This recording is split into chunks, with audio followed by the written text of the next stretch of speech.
Make in India और आत्मनिर्भर भारत के विजन को साकार करने की दिशा में भारत ने एक और बड़ा मुकाम हासिल किया है। भारत दुनिया की महाशक्ति बनने की दिशा में तेजी से आगे बढ़ते हुए अपनी सैन्य ताकत को और सशक्त कर रहा है। इसी कड़ी में भारत के रक्षा अनुसंधान और विकास संगठन यानी DRDO ने वायुसेना की ताकत को बढ़ाने के लिए स्वदेशी हथियारों की लिस्ट में एक लंबी दूरी तक मार करने वाले बम को लॉन्च किया है। वहीं DRDO ने इस लंबी दूरी के ग्लाइड बम, जिसका नाम गौरव रखा गया है, उसका सफल परीक्षण भी कर लिया है। ऐसे में इस लॉन्ग रेंज वाले गौरव नाम के ग्लाइड बम के सफल परीक्षण से भारत का गौरव और बढ़ गया है। वहीं मेक इन इंडिया और आत्मनिर्भर भारत के प्रोजेक्ट के तहत ये भारतीय वायुसेना की मारक क्षमता को तो बढ़ाएगा ही, साथ ही सैन्य रक्षा के क्षेत्र में दुश्मन के छक्के छुड़ाने में मदद मिलेगी। ऐसे में आइए विस्तार से जानते हैं कि इस ग्लाइड बम की खूबियों के बारे में, साथ ही ये भी जानने की कोशिश करेंगे कि कितनी मारक क्षमता के साथ ये बम हमला करने में दक्ष है और भारत के लिए किन मायनों में खास है ये स्वदेशी बम। दरअसल भारतीय वायुसेना को सशक्त बनाने के लिए यूं तो लंबी दूरी तक मार करने वाली मिसाइल का परीक्षण तो किया जा चुका है, लेकिन ये भारत के इतिहास में जुड़ने वाला एक ऐसा गौरवशाली पल है जहां भारत ने लंबी दूरी तक मार करने वाले स्वदेशी निर्मित बम का सफल परीक्षण किया है।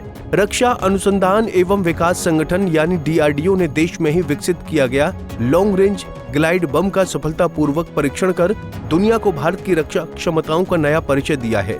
इस बम का परीक्षण DRDO ने सुखोई 30 MKI विमान से किया है। ऐसे में अब आपको ये बता देते हैं कि आखिर भारत में निर्मित इस स्वदेशी बम की खासियत क्या है और किस तरह की तकनीक से इस बम को डिजाइन किया गया है। भारतीय वायुसेना ने सुखोई से दागा गौरव बम।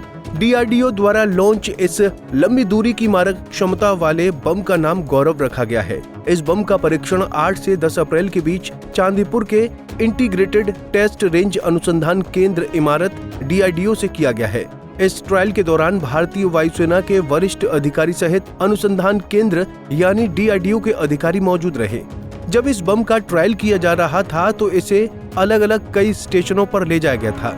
वहीं इस बम के ट्रायल के दौरान इसे सुखोई 30 MKI विमान से एक द्वीप पर बने टारगेट पर दागा गया, जिसमें इसने 100 मीटर की रेंज को निशाना बनाने में सफलता हासिल की।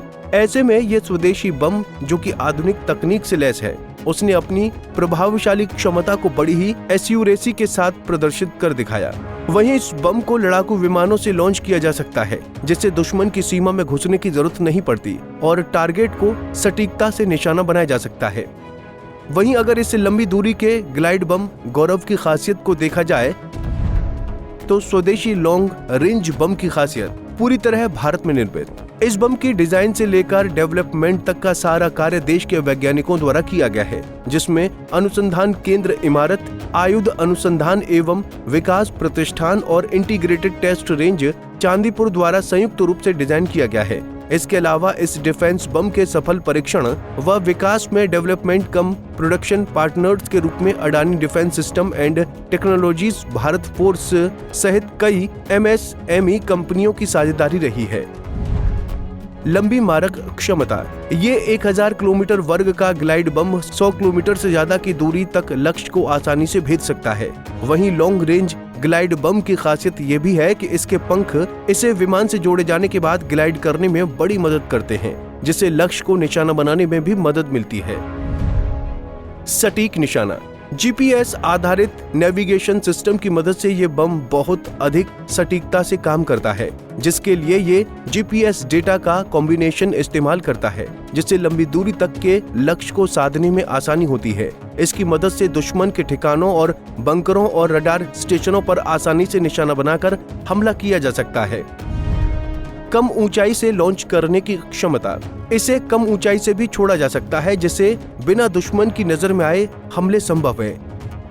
भारत के रक्षा मंत्री राजनाथ सिंह ने इस लॉन्ग रेंज ग्लाइड बम के सफलतापूर्वक परीक्षण के लिए रक्षा अनुसंधान एवं विकास संगठन यानी DRDO, वायुसेना और संबंधित उद्योगों को बधाई दी है और इसे सशस्त्र बलों की ताकत बढ़ाने वाला एक बेहतरीन कदम बताया है। इसके अलावा ग्लाइडर बम के सफल परीक्षण के लिए DRDO के अध्यक्ष डॉक्टर समीर V कामत ने भी बधाई दी है। वहीं इस बम को एरोनॉटिकल क्वालिटी एश्योरेंस महानिदेशालय और सैन्य वायु गुणवत्ता एवं प्रमाणन केंद्र ने इसकी सैन्य क्षमता की गुणवत्ता देखते हुए प्रमाणित भी कर दिया है, जहां इसे सफल ट्रायल के बाद अब एयरफोर्स द्वारा यूजर ट्रायल के लिए दे दिया जाएगा। बहरहाल भारत का ये कदम न केवल रक्षा क्षेत्र में आत्मनिर्भरता की दिशा में बड़ा परिवर्तन है, बल्कि ये देश की सुरक्षा नीति में भी एक महत्वपूर्ण मोड़ है। वहीं चीन और पाकिस्तान जैसे पड़ोसी देशों के बढ़ते खतरे के बीच ऐसे तकनीकों का होना सामरिक दृष्टि से अत्यंत आवश्यक है। ऐसे में ये तकनीक भारत की सैन्य ताकत को न सिर्फ मजबूत करने की दिशा में अहम कदम साबित होगी, बल्कि विदेशी हथियारों पर निर्भरता भी घटाएगा। Bureau report, Punjab Kesari TV. हमसे जुड़े रहने के लिए हमारे YouTube चैनल को सब्सक्राइब करें और नई वीडियो की नोटिफिकेशन के लिए बेल आइकॉन को दबाएं।